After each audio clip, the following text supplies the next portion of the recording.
शेरा मेरे प्यारे बहन भाइयों, देवशयनी एकादशी वो है बुधवार को। देवशयनी आषाढ़ शुक्ल पक्ष की एकादशी है। इसकी कथा आप सब सुनिए ध्यान से। देवशयनी एकादशी की कथा। धर्मराज युधिष्ठिर बोले कि हे भगवान, आषाढ़ माह के शुक्ल पक्ष की एकादशी का क्या नाम है और उस दिन कौन से देवता की पूजा होती है तथा उसकी विधि क्या है, इसे सविस्तार पूर्वक कहिए। श्री कृष्ण भगवान बोले, हे राजन, एक समय नारद जी ने ब्रह्मा जी से यही प्रश्न पूछा था। तब ब्रह्मा जी बोले कि हे ना, यहाँ एक पौराणिक कथा कहता हूँ, ध्यान पूर्वक सुनो। आप सभी ध्यान पूर्वक सुनिए। सूर्यवंशी मानधाता नाम का एक राजश्री था।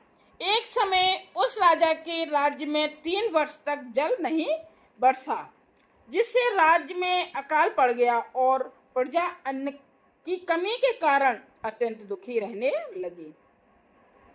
एक दिन प्रजा राजा के पास जाकर प्रार्थना करने लगी, हे राजन, समस्त विश्व की सृष्टि का मुख्य कारण वर्षा है।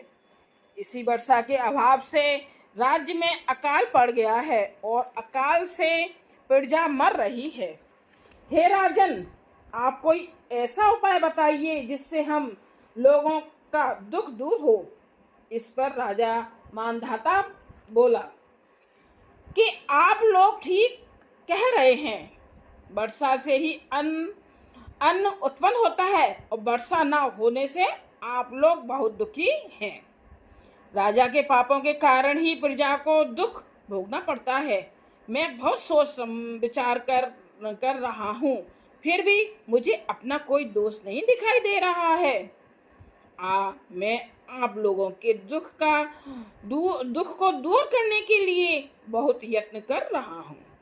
ऐसा कहकर राजा मानधाता भगवान की पूजा कर कुछ मुख्य आदमियों को साथ में लेकर वन पहाड़ियों के आश्रम में घूमते घूमते अंत में ब्रह्मा के पुत्र अंगिरा ऋषि के पास पहुंचा।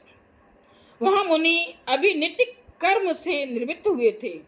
राजा ने उनके सम्मुख प्रणाम किया और मुनि ने उसको आशीर्वाद दिया और बोले, हे राजन, आप कुशल पूर्वक तो हैं तथा आपकी प्रजा भी कुशल पूर्वक होगी। आप इस स्थान पर कैसे आए हैं, सो कहिए। राजा बोला कि हे महर्षि, मेरे राज्य में 3 वर्ष से वर्षा नहीं हो रही है। इससे अकाल पड़ गया है और प्रजा महान दुख भोग रही है। प्रजा के कष्ट को दूर करने के लिए कोई उपाय बतलाइए। इस पर वह ऋषि बोले, हे राजन, यह सतयुग सब युगों में श्रेष्ठ है। इसमें धर्म के चारों चरण सम्मिलित हैं, अर्थात इस युग में धर्म की सबसे अधिक उन्नति होती है। इस युग में ब्राह्मणों का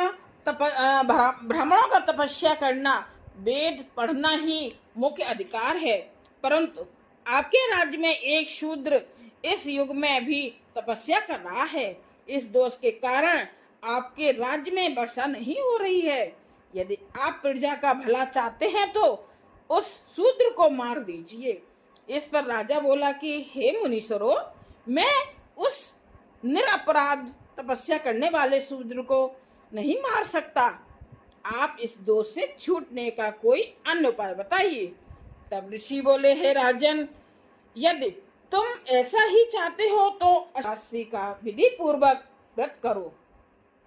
इस व्रत के प्रभाव से तुम्हारे राज्य में वर्षा होगी और प्रजा सुख पाएगी, क्योंकि इस एकादशी का व्रत सब सिद्धियों को देने वाला है और समस्त उपद्रवों को शांत करने वाला है। इस एकादशी का व्रत तुम अपनी प्रजा व सेवक तथा मंत्रियों सहित करो। मुनि के वचनों को सुन राजा अपने नगर को वापस आया और उसने विधि पूर्वक एकादशी का व्रत किया। उस व्रत के प्रभाव से राज्य में वर्षा हुई और मनुष्य को सुख पहुंचा। इसलिए यह व्रत सबको करना चाहिए। यह व्रत इस लोक में भोग, परलोक में मुक्ति देने वाला है।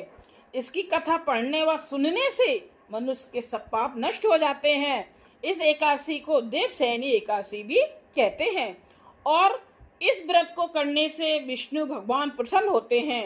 अतः मोक्ष की प्राप्ति के लिए भी मनुष्यों को यह व्रत करना चाहिए। चातुर्मास्य व्रत भी इस एकादशी के व्रत से शुरू किया जाता है। मेरे प्यारे बहन भाइयों, इसका मैं कथा सार बता देती हूँ। क्या है? अपनी किसी समस्या से छुटकारा पाने के लिए किसी दूसरे का अहित नहीं करना चाहिए। बोला था ना कि उसको ऋषि को मार दो, तो नहीं, किसी का अहित नहीं करना चाहिए, किसी को नुकसान नहीं पहुंचाना चाहिए। अपनी शक्ति से और भगवान पर पूरी श्रद्धा और आस्था रखकर संतों के कथानुसार सत्कर्म करने से बड़ी बड़ी विपदाओं से छुटकारा मिल जाता है। बोलो जय श्री कृष्णा, जय सिया राम। आप सबको ये कथा कैसी लगी आप सब बताइए, लाइक कीजिए, कमेंट्स करिए और सब्सक्राइब कीजिए। जय सिया राम।